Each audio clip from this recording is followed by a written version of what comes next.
Ketika semangat Garuda berkobar di tribun, justru muncul suara sumbang dari seberang negeri. Lagi-lagi media Cina kembali membuat heboh publik dengan memberikan kabar bahwa timnas Indonesia bisa dicoret dari kualifikasi Piala Dunia 2026 zona Asia karena sudah 2 kali disanksi FIFA. Seperti diketahui sebelumnya, PSSI dan timnas Indonesia dijatuhi sanksi oleh FIFA imbas perilaku supporter pada laga melawan Bahrain. Selain denda 400 juta, kapasitas tempat duduk penonton di pertandingan kandang berikutnya harus dikurangi 15%. Nah, pertandingan terdekat adalah melawan Cina, sehingga akhirnya sanksi itu menjadi sorotan media asal negeri Tiongkok. Mereka meyakini hukuman itu menjadi kabar baik jelang duel di Stadion Utama Gelora Bung Karno, Jakarta pada 5 Juni 2025 mendatang. Tak hanya itu, media Cina 163.com juga mengklaim bahwa timnas Indonesia bisa saja dicoret dari kualifikasi Piala Dunia 2026 zona Asia. Hal itu terjadi jika FIFA menjatuhkan sanksi untuk ketiga kalinya. Sontak, hal ini merupakan kabar baik bagi timnas Cina. Pasalnya, markas timnas Indonesia yakni SUGBK dapat menampung 77.000 orang. Dengan menutup 15% kursi akan mengurangi jumlah orang lebih dari 10.000. Namun, setelah mendapat hukuman berat dari FIFA, supporter Indonesia tidak berani bertindak gegabah. Toh, ini sudah kedua kalinya timnas Indonesia mendapat hukuman berat dari FIFA. Kalau sampai ketiga kalinya, bisa jadi hasil pertandingan akan dibatalkan. Timnas Indonesia sendiri memang sudah 2 kali disanksi FIFA sepanjang kualifikasi Piala Dunia 2026 zona Asia. Pelanggaran pertama terjadi pada September dan Oktober 2024 yang salah satunya juga saat menghadapi timnas Cina. Kala itu, timnas Indonesia 2 kali terlambat masuk ke lapangan. Kemudian, sanksi kedua adalah imbas pertandingan melawan timnas Bahrain. Oleh karenanya, timnas Indonesia termasuk supporter harus menjaga sikap saat laga kontra timnas Cina mendatang.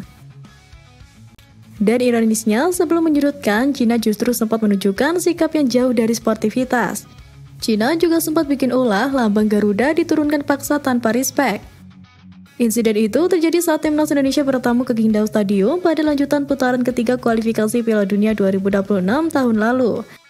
Hal tersebut dilakukan setelah supporter tuan rumah terus berteriak dan meminta agar lambang burung Garuda yang dibentangkan di tembok tribun stadion diturunkan.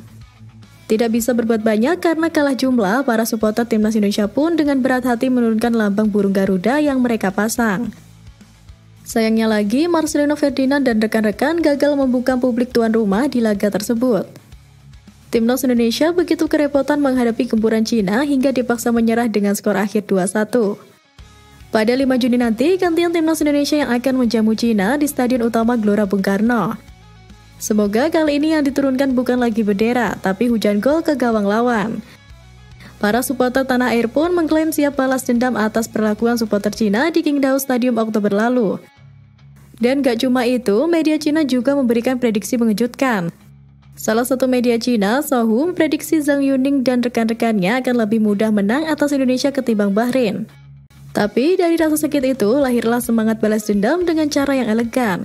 Bukan dengan amarah, tapi dengan kreativitas. Supporter Garuda siapkan koreografi mewah. Komunitas supporter timnas Indonesia, La Grande Indonesia akan menyiapkan tifo lebih meriah pada laga kontra Cina. Divisi media La Grande Indonesia Ilham Sukrai mengatakan tifo yang dipamerkan nanti akan lebih meriah daripada saat laga melawan Bahrain pada Maret lalu.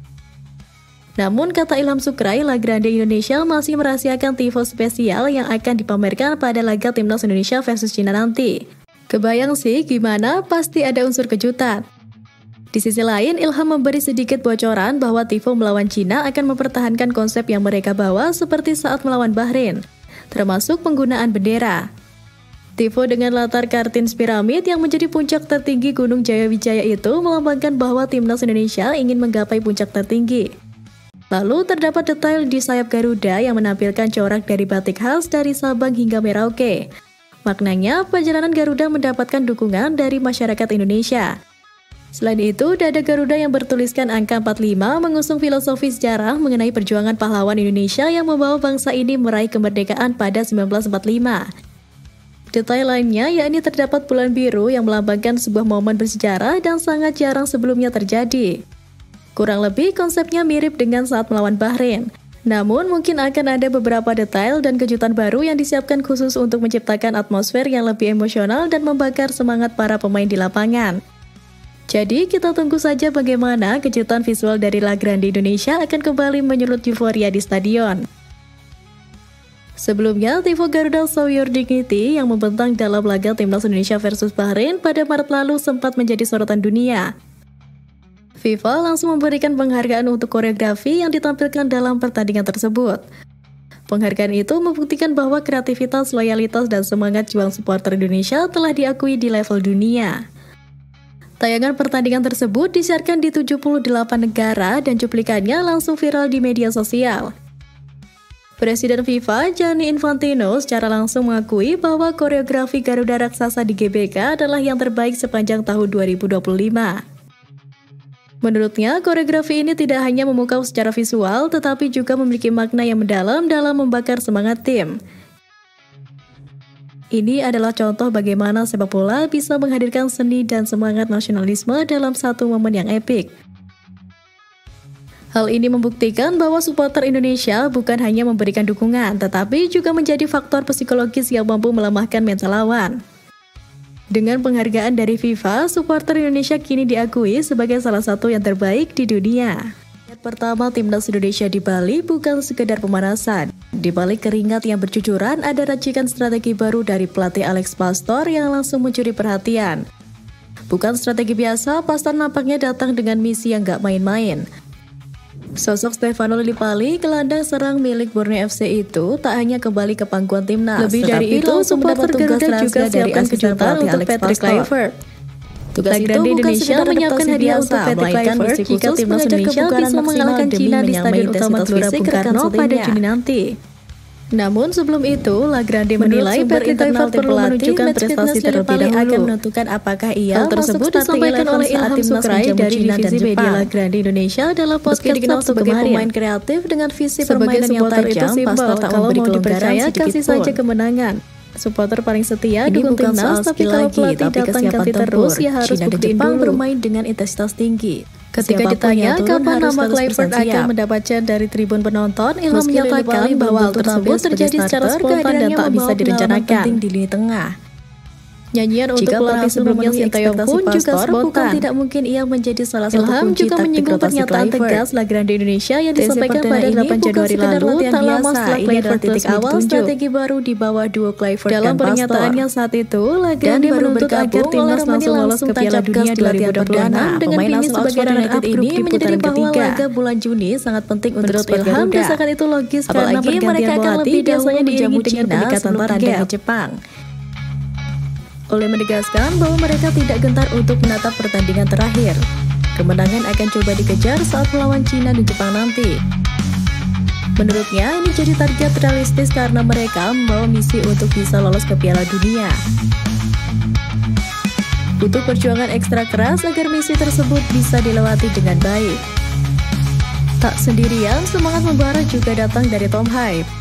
Pemain kunci tim nasional Indonesia itu menunjukkan sikap dewasa dan profesional saat menanggapi sorotan jelang duel penting kontra Cina di ajang kualifikasi Piala Dunia 2026 zona Asia. Meski publik menilai laga tersebut sebagai momentum balas dendam, gelandang kelahiran Belanda itu menegaskan bahwa ia memandangnya sebagai satu dari sekian laga penting yang harus dimenangkan. Dua laga tersisa melawan Cina dan Jepang akan menjadi penentu apakah Indonesia bisa melaju ke putaran keempat atau bahkan mengejar posisi lolos langsung. Namun, Hai menolak untuk memberikan beban berlebih pada satu pertandingan saja. Dalam wawancara di kanal YouTube miliknya, The Highway, ia menjelaskan bahwa semua pertandingan dalam fase kualifikasi punya nilai yang sama pentingnya. Saya paham bahwa dari perspektif tertentu mungkin terasa begitu. Itu terdengar klise, tapi setiap laga yang Anda mainkan itu besar. Menurut Hai, menaruh terlalu banyak fokus pada satu laga bisa menjadi jebakan. Ia percaya penting untuk menjaga konsistensi mental dan tidak terbawa oleh narasi eksternal yang menyebut laga ini sebagai ajang balas dendam.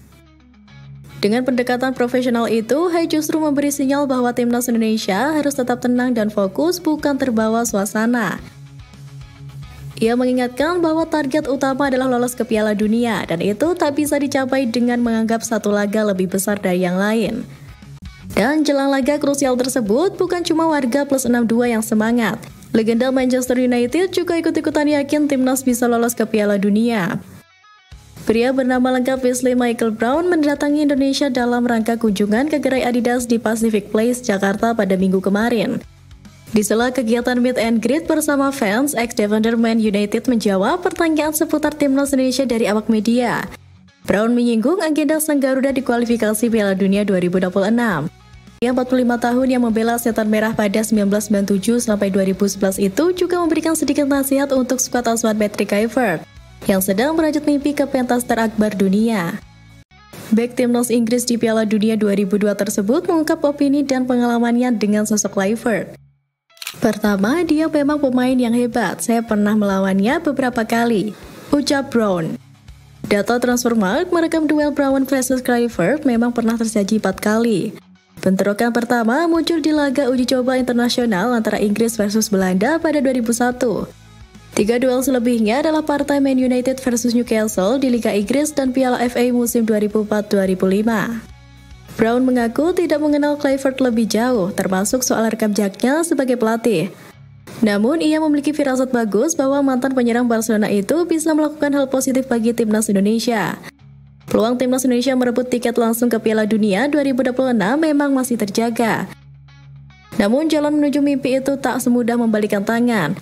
Ada syarat dan rintangan yang harus ditaklukkan. Kemenangan atas Cina menjadi skenario terbaik yang harus diwujudkan. Tambahan 3 poin bisa membuat Indonesia semakin dekat dengan posisi aman untuk lolos ke ronde keempat. Saat ini, tim asuhan Patrick Kluivert berada di peringkat keempat klasemen sementara dengan 9 poin dari 8 pertandingan. Namun, kemenangan saja belum cukup. Indonesia juga harus berharap 2 laga lain di grup ini berpihak pada mereka. Pertama, Jepang diharapkan menang atas Australia. Kedua, Arab Saudi idealnya bermain imbang melawan Bahrain. Jika semua skenario tersebut terjadi, Indonesia akan naik ke posisi ketiga dengan 12 poin. Australia bertahan di posisi kedua dengan 13 poin, sedangkan Arab Saudi merosot ke peringkat keempat dengan 11 poin. Bahrain tetap di peringkat kelima dengan 7 poin dan Cina tenggelam di dasar klasemen dengan 6 poin. Dengan hanya 1 pertandingan tersisa setelah itu, posisi ketiga menjadi target paling realistis. Pasalnya, posisi pertama dan kedua tampaknya masih terlalu berat untuk dikejar dalam waktu sesingkat ini. Finish di posisi ketiga atau keempat tetap memberi peluang lolos. 2 posisi itu memungkinkan Indonesia melaju ke ronde keempat. Tapi itu menjadi penentu terakhir menuju putaran final Piala Dunia 2026. Satu hal yang pasti, nasib timnas Indonesia tidak hanya ditentukan oleh hasil mereka sendiri, tetapi juga oleh hasil laga lain. Maka dari itu, pertandingan kontra Cina tak boleh disia-siakan. Laga dimulai, Cina sudah heboh sendiri lihat skuad Garuda. Menjelang pertandingan, media Cina 163 mewaspadai kekuatan Indonesia di bawah asuhan Patrick Kluivert. Media tersebut menyoroti kehadiran 19 pemain naturalisasi dalam daftar 32 pemain yang dipanggil ke tim Merah Putih. 163 meyakini para pemain naturalisasi yang mayoritas berkarir di Eropa akan menjadi hambatan besar bagi Cina.